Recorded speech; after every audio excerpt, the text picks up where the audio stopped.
انی فإنی قریب۔ محبوب جب میرے بندے آپ کی بارگاہ میں فرمایا وَإِذَا سَأَلَكَ عِبَادِي أَنِّي فَإِنِّي قَرِيبٌ۔ محبوب جب میرے بندے آپ کی بارگاہ میں آ کے میرے بارے میں پوچھے نا تو ان سے کہہ دینا میں ان کے قریب ہی ہوں، قریب ہی ہوں۔ دلیل کیا ہے؟ یہ جب بھی مجھ سے دعا مانگیں گے میں ان کی دعاؤں کو قبول فرماؤں گا، میں ان کے قریب ہوں، میں ان کے قریب ہوں۔ یہ جب بھی دعا مانگیں گے نا میں قبول کروں گا، میں ان کے قریب ہوں۔ اللہ تبارک و تعالیٰ کے بندے اللہ سے محبت کرتے، رب کی بارگاہ میں جھکتے، اس کو اپنے دکھ سناتے، اس کے پیارے محبوب صلی اللہ تعالیٰ علیہ وسلم کا وسیلہ لے کے اس کے حضور حاضر ہو جاتے، پیشانیاں سجدوں سے روشن ہوتی۔ ہم نہ ہر چیز کے لیے وقت نکالتے ہیں، ہر چیز کے لیے، لیکن عبادت کے لیے وقت نہیں نکالتے۔ ہر شے آباد ہے، ہر شے، ہماری فیس بک بھی آباد ہے، واٹس ایپ بھی آباد ہے، ہمارے ٹویٹر بھی آباد ہیں، ہماری ہر چیز آباد ہے۔ سب سے کم آباد ہمارا مصلی رہ گیا ہے، سب سے کم۔ وہ لوگ اب ڈھونڈنے سے ملتے ہیں جن کی بغل میں مصلی ہوتا تھا۔ میرے بھائی آپ کتنا کو دنیا کے پیچھے بھاگو گے تھکا دے گی، کتنا دولت کے پیچھے بھاگو گے تھکا دے گی۔ آپ جب اپنی زندگی میں جمع تفریق کرو گے نا تو مرتے وقت احساس ہوگا کہ سارا کچھ تو لوگوں کے لیے کیا، اپنے لیے تو کر ہی کچھ نہیں سکے۔ اور ہم عبادت کے معاملے میں بہانے بازی بھی کرتے ہیں۔ ہم کہتے ہیں اوہو رزق کمانا بھی تو عبادت ہی ہے نا، تو میں حلال روزی کے لیے جا رہا ہوں، یہ بھی تو عبادت ہے نا۔ میری طرح کے لوگ کہہ دیتے ہیں کہ میں سویرے اٹھ کے مدرسے میں کچھ اسباق دیکھتا ہوں تو یہ بھی تو عبادت ہے، میں بیان کرنے کے لیے مطالعہ کرتا ہوں تو یہ بھی تو عبادت ہے نا، اتنے لمبے سفر کر کے ملک میں دنیا میں گھومتا ہوں تو یہ بھی تو میں عبادت ہی کر رہا ہوں۔ اب اسپیشل نفلوں کے لیے وقت کس طرح نکلے، اسپیشل کر کے تسبیح میں کیسے چلاؤں، میں سارا کچھ ہم بہانے بنا لیتے ہیں نا۔ میرا سوال یہ ہے کہ یہ ساری باتیں صحابہ کو، نبی کریم کو، دیگر لوگوں کو بھی تو پتہ تھی نا، لیکن آپ غور تو کریں 23 سال حضور کو وقت ملا، مختصر وقت ظاہراً تبلیغ کرنے کے لیے، پوری دنیا میں دین بھی پھیلانا ہے۔ گھر میں 11 ازواج ہیں، 4 بیٹیاں ہیں، ان کی اولادیں، سارے کام کاج بھی دیکھنے، لیکن سیدہ طیبہ طاہرہ حضرت عائشہ صدیقہ رضی اللہ تعالیٰ عنہ فرماتی ہیں سارا دن تبلیغ کرتے، ہر غلام کے دکھ سنتے، گھر میں آتے تو اپنے گھر والوں کا خیال کرتے، کام میں ہمارا ہاتھ بٹاتے۔ قربان جاؤں، کہتی ہیں زمانہ سارا سو جاتا لیکن آمنہ کے لال مصلی بچھا لیتے۔ دنیا سو گئی، ساری سب سو گئے، جو خدام تھے، وہ جو غلام تھے وہ سو گئے۔ صحیح مسلم میں لفظ ملیں گے، سیدہ پاک فرماتی ہیں او میرے نبی کے غلاموں، میں نے یہ رنگ بھی دیکھا ہے کہ حضور نے اتنا کھڑے رہے، اتنا قیام کیا، اتنا قیام کیا کہ مقدس پیروں میں ورم آ گئے، سوج گئے پیر، اتنے بڑے۔ دل پہ ہاتھ رکھ کے نہیں بتا سکتا کہ میرے کبھی نماز میں پیر سوج گئے، کوئی نہیں بتا سکتا۔ بچوں کی روٹی کماتے تھک گئے بات الگ ہے، ہم سیر کرنے گئے تو تھک گئے بات الگ ہے، لیکن عبادت میں یہ بھی تو مسلم شریف ہے نا، یہ بھی تو دین ہے نا، یہ بھی تو حضور کی سنت ہے، یہ بھی تو وہ چیز ہے جو کریم کی آنکھوں کی ٹھنڈک ہے۔ سیدہ فرماتی ہیں پیروں میں ورم آ گئے، اور ساری رات ہی حضور نے نماز پڑھی اور ایک ہی آیت بار بار دہرائی۔ مسجد نبی میں بلال حبشی نے فجر کی اذان دے دی اور حضور ابھی مصلی پہ تھے، کریم فارغ ہوئے، میں نے عرض کی یا رسول اللہ صلی اللہ علیہ وسلم آپ کے تو صدقے اللہ اگلے پچھلوں کے گناہ معاف کرے گا، تو آپ اتنی آہوزاری کیوں فرماتے ہیں؟ آپ تو شفیع ہیں، آپ تو انبیاء کے امام ہیں۔ تو حضور نے فرمایا عائشہ تم نے گنوایا ہے نا میرے اللہ کی مجھ پر کتنی رحمت ہے، افلا اکون عبدا شکورا، فرمایا اگر اس نے اتنی نعمتیں دی ہیں تو کیا میں اس کا شکر گزار بندہ نہ بنوں، میں شکر گزار بندہ نہ بنوں اس کا؟ پھر اگر اتنی نعمتیں اس نے دی ہیں، مجھے اتنا نوازا ہے، تو پھر میں اس کے سامنے سجدے نہ کروں؟ او میرے بھائی، بڑے قابل فخر لوگ ہیں ہم کہ ہم نبی پاک کے غلام ہیں. ہم قابل فخر ہیں کہ نبی کریم کے غلام ہیں. کیا کبھی اس غلامی کے شکرانے میں بھی 2 نفل پڑھے کہ یا اللہ تیرا شکر ہے تو نے ہمیں حضور کا غلام بنایا ہے. یاد رکھیں کہ اپنی روحانی زندگی کو آباد کریں, استغفار پڑھیں, تسبیحات کریں. حضرت عبداللہ ابن عمر رضی اللہ تعالیٰ عنہ حضرت عمر کے صاحبزادے ہیں, مکہ مکرمہ میں ان کی قبر ہے. میں نے جب انہیں پڑھا تو مجھے ان سے بڑا پیار ہو گیا. لیکن آپ کو پتہ ہے وہاں جا کے کسی شخص کا مزار تلاش کرنا یا پوچھنا ایک مشکل کام ہوتا ہے.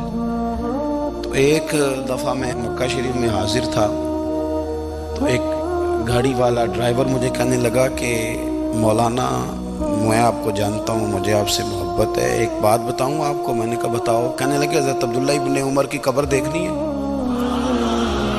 میں نے کہا یہ تو نہیں کہہ رہا, یہ کسی نے بندوبست کرایا ہے, یہ اللہ نے تیرے دل میں بات ڈالی ہے, یہ ہو گیا تو لے چل مجھے. حضرت عبداللہ ابن عمر کو نبی پاک نے فرمایا تھا راجل صالح, یہ نیک بندہ ہے, یہ متقی آدمی. حضرت عبداللہ ابن عمر رضی اللہ تعالیٰ عنہ سیدنا فاروق اعظم رضی اللہ تعالیٰ عنہ کے صاحبزادے ہیں اور ان کی ہمشیرہ سیدہ حفصہ رضی اللہ تعالیٰ عنہ حضور کی زوجہ محترمہ. ایک دن اپنی ہمشیرہ سے کہنے لگے کہ نبی کریم صلی اللہ تعالیٰ علیہ وسلم گھر میں آئے نا, اور اگر حضور غم امت میں پریشان نہ ہوں, طبیعت کو حشاش بشاش دیکھو, تو ذرا پوچھنا تو صحیح حضور کا میرے بارے میں کیا خیال ہے. پوچھنا تو صحیح کہ کریم کی بارگاہ میں میرا کیا مقام ہے, میرے بارے میں حضور کیا فرماتے ہیں. اب بہن کو کام بتائے اور بتائے بھی بھائی, اور پھر بہن وہ کام نہ کرے, یہ تاریخ میں ہوتا نہیں. حضرت عمر فاروق رضی اللہ تعالیٰ عنہ کی صاحبزادی ام المومنین رضی اللہ تعالیٰ عنہ فرماتی ہیں کہ میں تو بس منتظر تھی. انہوں نے تو کہا تھا نا کہ اگر تم حشاش بشاش دیکھو تو بات کرنا, لیکن حضور تشریف لائے, میری باری تھی, میرے گھر تشریف لائے, کھانا پیش کیا تو فوراً میں نے عرض کی حضور ایک بات پوچھنی تھی. تو حضور نے فرمایا پوچھئے. میں نے عرض کی حضور میرے بھائی عبداللہ ابن عمر کے بارے میں آپ کا کیا خیال ہے. نوجوانوں میری بات پہ غور کرنا, میرے بھائی کے بارے میں آپ کا کیا خیال ہے. تو نبی کریم صلی اللہ تعالیٰ علیہ وآلہ وسلم نے میری طرف دیکھا اور پھر حضور زیر لب تھوڑا مسکرائے. اور بریلی کے امام کہتے ہیں کہ حضور مسکرا دیتے تھے نا تو جو بڑا دکھی ہوتا تھا وہ بھی ہنس پڑتا تھا. اب سوال پیدا ہوتا تھا کہ پھر تو اس مسکراہٹ کے لیے انتظار کرنا پڑتا ہوگا کئی مہینے کہ حضور مسکرائیں تو رونے والے ہنسیں. تو اعلیٰ حضرت فرماتے نہیں, انتظار نہیں کرنا پڑتا, یہ مسکراتے رہنا تو حضور کی عادت ہے. جس کی تسکین سے روتے ہوئے ہنس پڑے اس تبسم کی عادت پہ لاکھوں سلام. یعنی یہ تو عادت ہے حضور کی مسکراتے رہنا, اس کے لیے انتظار نہیں کرنا پڑتا. بھائیو آپ خیال رکھیں گے, غور کریں گے. حضرت عبداللہ ابن عمر رضی اللہ تعالیٰ عنہ کے بارے میں پوچھا تو سیدہ فرماتی ہیں کہ نبی کریم صلی اللہ تعالیٰ علیہ وسلم نہ زیر لب مسکرائے اور فرمایا حفصہ تیرا بھائی ہے تو اچھا, لیکن میں نے سنا ہے کہ عشاء کی نماز پڑھتا ہے تو فجر تک سویا ہی رہتا ہے. او نوجوانوں, 10 بجے تک سونے کی بات نہیں ہوئی, 9 بجے تک سونے کی بات نہیں ہوئی, 11 بجے اٹھنے کی بات نہیں. حضور فرمانے لگے میں نے سنا ہے کہ عشاء کی نماز پڑھ کے سو جاتا ہے اور فجر تک سویا ہی رہتا ہے. اسے چاہیے کہ تہجد کے وقت اٹھا کرے, اللہ کی بارگاہ میں حاضر ہوا کرے, آہوزاری کرے, سجدے کرے, عبادت کرے. اٹھتا ہے اور فجر میں جا کے اٹھتا ہے. حضرت جناب حفصہ رضی اللہ تعالیٰ عنہ کہتی ہے میں نے جناب عبداللہ ابن عمر کو پیغام دیا اور میں نے کہا میرے جوان بھائی سن. نبی پاک نے فرمایا ہے تو اچھا پر تہجد میں نہیں اٹھتا, نفل نہیں پڑھتا. او میری ملت کے جوانوں, مزہ نہیں آ جاتا جب ساری دنیا سوئی ہو, ساری دنیا, اور بستر بھی گرم ہو اور نیند بھی پورا غلبہ کر رہی ہو, اور اچانک گھنٹی بجے دماغ میں, آنکھ کھلے, گھڑی پہ نظر پڑے, 3:30-4 بجے کا پیغام گھڑی بتائے, اور کوئی چڑھتی جوانی والا اٹھے, اٹھ کے وضو کرے اور جب وہ مصلی کھول کے بچھائے تو مدینے والے محبوب کہتے ہیں کہ ہر نماز پہ رب ثواب دیتا ہے، اور جو اٹھ کے تہجد کی نماز پڑھے اسے دیکھ کے تو رب مسکراتا ہے، جو اس کی شان کے لائق ہے، جو اس کی شان کے لائق، وہ مسکراتا ہے، خوش ہوتا ہے کہ میرا بندہ تہجد میں اٹھ گیا، وہ مسکراتا ہے۔ کاش ہماری صبحیں کبھی اپنے مالک کے نام ہو جائیں، کاش کے صبح۔ حضرت ابو الحسن رحمت اللہ تعالیٰ علیہ حضرت معاذ ابن جبل رضی اللہ تعالیٰ عنہ کے پاس بیٹھا کرتے تھے، فرماتے ہیں ان سے جو پیار بڑھا تو پھر میرا مصلی سے بھی بڑھ گیا۔ تابعی ہیں، فرماتے ہیں صحابی رسول سے محبت ہوئی تو ذکر سے بھی ہو گئی، پھر درود شریف سے بھی ہو گئی، محبت ان سے بڑھی تو پھر اللہ نے مسجد کا پیار بھی بڑھا دیا۔ آپ فرماتے ہیں کہ میری ہر وقت طبیعت چاہتی تھی کہ بس اللہ اللہ کروں، بس اللہ اللہ کروں، بس نہ میں ذرا تھوڑی جان چھڑاؤں لوگوں سے، کوئی 10 منٹ ملے تو میں کچھ 4 نفل پڑھ لوں، میں تھوڑا سا نہ بچوں لوگوں سے، اور مجھے تسبیح ملے تو میں نہ کچھ 400-500 دفعہ استغفار پڑھوں، سبحان اللہ، الحمدللہ، اللہ اکبر، لا حول ولا قوت الا باللہ، میں نہ تسبیحات پڑھوں۔ فرماتے ہیں کہ بچے تھے گھر میں 6-7، غربت تھی، کام ملتا کوئی نہیں تھا، اور میں کام چور نہیں تھا، کام ڈھونڈتا تھا، پر اللہ کی قدرت کے کام نہیں ملتا تھا۔ فرماتے ہیں کہ میں نے ایک دن اپنی اہلیہ سے کہا کہ آج میں پھر جاتا ہوں کام ڈھونڈنے، تو میری بیوی بڑی فرما بردار تھی، پر اس دن نہ غربت کے ہاتھوں تنگ آ کے کہنے لگی آج نانا کوئی تو چیز لے کے آیا، تو مجھ سے بچوں کی بھوک نہیں دیکھی جاتی، یہ سب روگاں دا روگ محمد جس دا نام غریبی، کنڈ بلا کے لنگ جاندے نہیں دوست یار قریبی، آج نہ کچھ لے کے آیا تو میں بچے لے کے چلی جاؤں گی۔ شیخ فرماتے ہیں کہ میں بڑا پریشان گھر سے نکلا، پر میں نے صبح سے لے کے زور تک کام ڈھونڈا، کام ملا کوئی نہیں، تو میرے دل میں خیال آیا چلو کام نہیں ملتا تو اللہ اللہ تو کرے نا، چلو بندوں کی مزدوری نہیں ملتی تو رب کریم کی عبادت ہی کرتے ہیں۔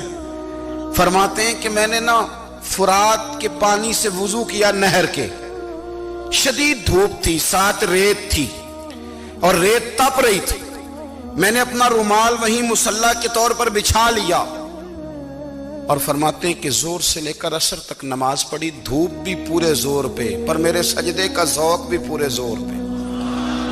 فرماتے ہیں سورج بھی چمک رہا ہے اور رب کی عبادت کا ذوق بھی پورے زور پہ، میں سجدہ کروں تو پھر میرا اٹھانے کو جی نہ چاہے۔ میرے استاد لکھا کرتے تھے، یہ ان کا شعر ہے، وہ کہا کرتے تھے مجھے سوز دے، مجھے ساز دے، اور مجھے نیم شب کا نیاز دے، دم سجدہ خود کو میں توڑ دوں، مجھے ایسا ذوق نماز دے، اور میں تیری بہار کا پھول ہوں، میں کھلا بھی ہوں تو تیرے لیے، مجھے میری شاخ سے توڑ لے، مجھے اپنی زلف کا ناز دے۔ بھائی فرماتے ہیں کہ عصر تک میں نے نفل پڑھے، دل ڈھلنے لگا، عصر کی نماز پڑھی اور میں وہاں سے چلا۔ اب میں جب نکلنے لگا تو دل میں خیال آیا کہ چھوٹی چھوٹی دیواریں ہیں گھر کی، بغیر کچھ لیے جاؤں گا تو بیوی دور سے دیکھے گی تو شور کرے گی کہ پھر خالی ہاتھ آ گیا ہے۔ کہتے میں نے اپنے اسی رومال میں جس پہ میں نے نماز پڑھی تھی نا، رومال میں کی آخی دے پنجابی جسافہ، کہتے ہیں اسی میں نا میں نے کچھ ریت بھر لی کہ وہ دور سے دیکھے گی تو سمجھے گی کچھ لے کے آیا ہے، چلو جا کے اسے بتا دوں گا کہ آج پھر مزدوری نہیں ملی۔ کہتے ہیں وہ ریت لے کر جب میں گھر میں گیا تو پہلے بیوی دروازے پہ کھڑی ہوتی تھی، پوچھتی تھی خالی ہاتھ آ گئے ہو؟ آج میں نے دیکھا تو ہے ہی کوئی نہیں۔ فرماتے ہیں میں اندر داخل ہوا، سلام لیے، کونے میں میں نے وہ رومال رکھ دیا اور میں نے آواز دی کہ بھلی مانس کہاں ہو؟ تو وہ کہنے لگی آپ منہ ہاتھ دھو لیں، میں روٹی لے کے آئی۔ میں نے کہا روٹی کہاں سے آ گئی؟ یہاں تو کئی دنوں کے فاقے، تو کئی دنوں کی غربت ہے، یہاں تو اس گھر میں تو فقیری ہے۔ فرماتے ہیں کہ وہ روٹی لے کے آئی اور اس وقت کی جو موجودہ نعمتیں تھیں، سمجھ لیں سلاد، اچار، ہر چیز ساتھ لائی۔ میں نے کہا کہ بچے کہاں گئے؟ کہنے لگی وہ کھانا کھا کے کھیلنے گئے، آپ کھانا کھا لیں آ جاتے۔ کھانا اس نے چن دیا۔ میں نے حیرت انگیز لہجے میں ساری نعمتیں اپنے دسترخوان پہ دیکھ کر کے بیوی سے پوچھا یہ کہاں سے آیا کھانا؟ بچوں کو تو نے کہاں سے کھانا کھلایا؟ یہ سارا کچھ کیسا ہے؟ کہنے لگی پتہ نہیں آج آپ کس کریم کی مزدوری کرنے چلے گئے تھے، پتہ نہیں کس کریم کی، میرے گھر میں تو اتنی نعمتیں آئی ہیں کہ مجھ سے سنبھالی نہیں جا رہی، اتنا اناج ہے، اتنا گندم ہے، کس کریم کے دروازے آج چلے گئے تھے؟ یہ کہتے کہتے وہ اٹھی اور اٹھ کر کے کہنے لگی پہلے ہی بڑا کچھ آیا تھا، اب کیا لے آئے ہو؟ اور جا کر کے نا اس نے وہ ریت والا رومال کھولا، کہنے لگے میں تو لے کے آیا تھا ریت، تو میرے رب نے اسے بھی سونے اور ہیرے بنا دیا تھا۔ جب آپ کی توجہ اللہ کی جانب، میرے نبی پاک صلی اللہ تعالی علیہ وسلم نے فرمایا ہر چیز اپنے رب سے مانگ، ہر چیز مانگ، ہر چیز مانگ۔ یا رسول اللہ کیا کچھ؟ میرے محبوب نے فرمایا تیرے گھر میں نمک بھی ختم ہو جائے تو وہ بھی اپنے رب سے مانگا کر، تو مانگنا وہ تجھے دے گا، تو اس کی بارگاہ میں کشکول طلب دراز تو کرنا۔ اور ترمذی شریف میں عجیب لفظ ہے، رسول کائنات نے فرمایا، رب کریم فرماتا ہے جب میرا بندہ ہاتھ اٹھاتا ہے نا تو مجھے حیا آتی ہے کہ میں خالی کیسے لوٹا دوں اس کے۔ اتنے بڑے بادشاہ کی بارگاہ میں دعا کی بڑی طاقت ہے۔ میرے نبی پاک نے فرمایا دعا مومن کا ہتھیار ہے، دعا مومن کا، دعا مومن کا۔ حضور نے فرمایا تقدیر کو سوائے دعا کے کوئی چیز نہیں بدل سکتی۔ دعا مومن کا ہتھیار ہے، یہ کافر کے پاس کوئی نہیں، یہ ہتھیار ہے مومن کا۔ اللہ کرے آپ کو سمجھ آئے، پھر سنیں، کئی بار کہہ چکا ہوں یہ ہتھیار ہے۔ کافر کے مقابلے میں جو تیرے پاس سب سے بڑا ہتھیار ہے وہ دعا ہے۔ دعائیں کرانی چھوڑ دی، کرنی چھوڑ دی، لینی چھوڑ دی۔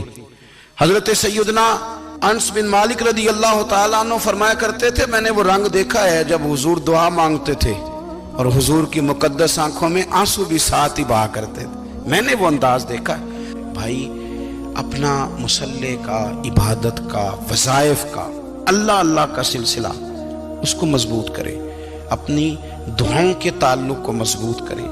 دعائیں بڑے انقلاب برپا کر دیتی ہیں۔ ہم تھوڑے تھوڑے نا جب سے خشک ہوئے ہیں نا، خشک، اور میری تو جماعت ہی صوفیاء کی جماعت تھی، ہم تو داتا علی اجمیری کی جماعت سے، ہم تو خواجہ اجمیری کی جماعت سے، ہم تو شیخ احمد فاروق سرہندی کی جماعت سے، ہم تو صوفیاء کی جماعت۔ ہماری جماعت نے بھی وہ تعلق جو ہمارے بزرگوں نے بنایا تھا۔ بزرگ اللہ کے قریب کیسے جاتا ہے؟ تو ہمارے یہاں نا بہت سارے لوگ کہتے ہیں جی نظر ہو گئی تو کام ہو گیا۔ بھائی جو بخاری مسلم میں طریقہ ہے نا اللہ کا قرب پانے کا وہ تو نفل ہے۔ نبی کریم علیہ السلام نے فرمایا بندہ نفلوں کے ذریعے رب کے قریب جاتا ہے، اور اتنا قریب جاتا ہے کہ پھر اللہ اس کی زبان بن جاتا ہے، اللہ اس کی آنکھیں بن جاتا ہے، کان بن جاتا ہے، ہاتھ اور پیر بن جاتا ہے۔ تو یہ تو عبادت ہے، یہ تو اللہ کی بارگاہ کی حاضری ہے جو آپ کو اللہ کے قریب کرے گی۔